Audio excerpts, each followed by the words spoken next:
Hello, my name is Todd Baker. I'm the Training and Education Director with Southeastern Emergency Equipment. Over the next few minutes, I'm going to go over the function and operation of the Philips FRX Automated External Defibrillator, or AED. This is a unit that you will typically find on first response emergency services vehicles, police department vehicles, or typically any type of vehicle that's out moving. This unit is a bit more durable than the on-site version, which is more for being kept on a wall. So not advocating that you go out and throw this unit or try to abuse it, but it is very durable. So if you have to throw it in a compartment on a fire engine, in the back of a police car, on an ambulance, it's certainly built to withstand those types of environments. So first of all, I'm just going to go over the front of the unit, what it is, how things work, and then I'll do a demonstration, and that way you can have a full understanding of what the unit does. So I'm going to start by turning this over and just show you on the back of the unit. Hopefully someone in your department or the sales representative that sold you the unit has their business card there, so if it's lost it can be returned. Or if you have one of our cards back there, if you forget who to contact, you can certainly give us a call and be glad to help you out with anything. Now the unit itself, simply held together with Velcro here. Nothing special about that. Simply undo that, open the unit up. And on your left is where the pads are going to be housed. On the right is the unit itself. The unit is not held in with anything specifically, simply held in by friction. I'll go over some stuff with you on the back of that in just a minute. But we're going to start over on your left. You have a quick reference guide here, a 1, 2, 3 operation if you forget how to use the unit. The pads with this unit stay plugged in. It's designed that way purposefully so you don't have to plug the pads in. So again, pads are designed to stay plugged in with a Philips FRX. Behind this little door is where your pads are housed. I'll show you these when I go through the demonstration, but your pads are in this plastic case. Behind the lid is what I liken to a little garage area here. You have space for another set of pads and an extra battery if you choose to have one. Again, if you didn't purchase these, you could put whatever you wanted back there as long as it would fit, but it is designed for an extra set of pads and a battery. Now over on your right, you see a 1, 2, 3 operation that I mentioned to you. This is your on-off button. I'll go over with you what the blue I button does, and the orange button with the lightning bolt is how you're going to deliver a defibrillation to the patient. So if we pop this unit out, on the back, not a lot back here, but it's where your battery is. There's no need for you to take it out unless you do have some type of chirping and the battery is getting low. You could replace the battery. It is a lithium-ion battery. It's warranted for 4 years. It probably will last longer than that, but if the unit starts beeping due to a low battery condition, please remember you have about 15 or 20 defibrillations left before the unit will stop working. I'm going to go ahead and put that back in the case and just go through a brief demonstration of the unit and how it would operate should you need to use it in a real situation. So from the initial point here where we would deploy it, simply open it up, turn the unit on. Remove clothes from patient's chest.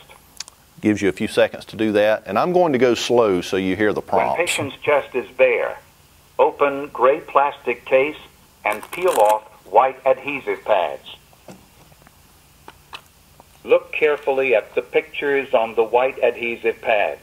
Peel one white pad from the gray case. So we peel a pad off. Pad exactly as shown. You notice the pads have pictures on them where they should be placed. Bare skin.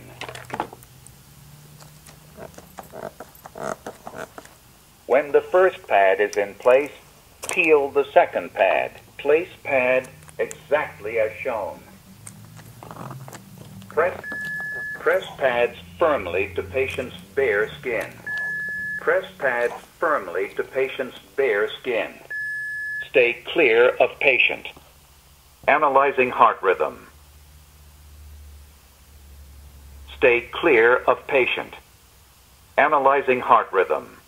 Shock advised. Stay clear of So you see the flashing orange button? Orange button now. Before you press that, make sure no one's touching. So we'll say clear.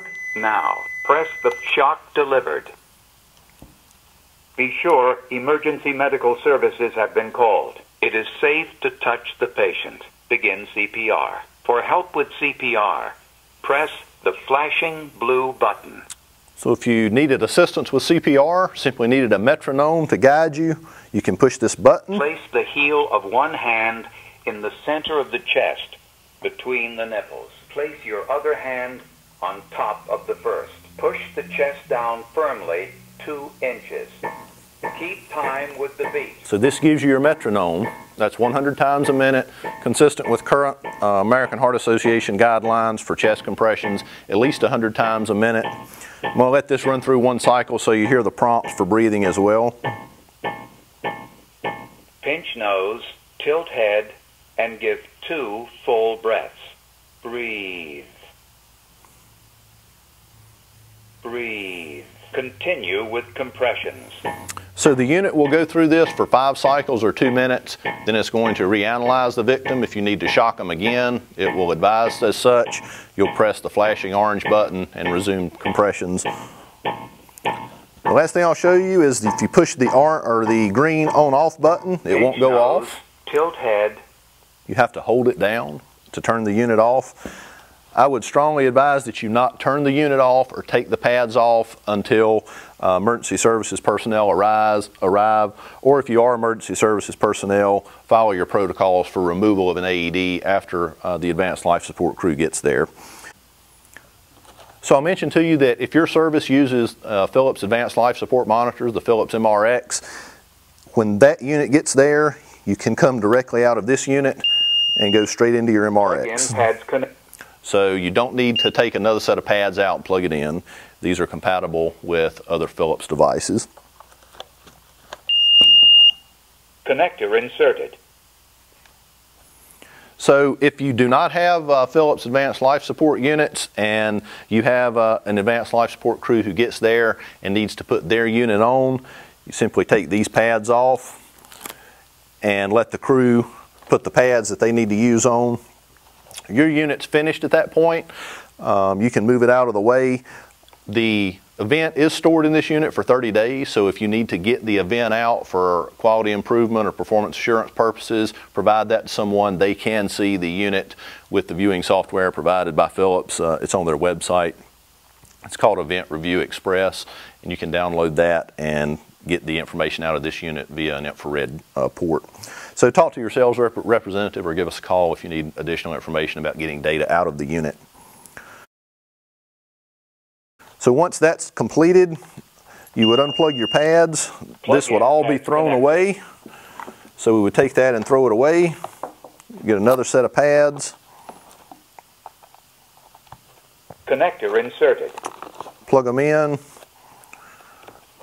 Make sure your unit's not damaged, of course, and you're ready to get the unit back in service. Daily testing for this unit is really simplistic. There's nothing you need to do except look through this little window. Make sure you see a flashing green light. It will flash about once every second.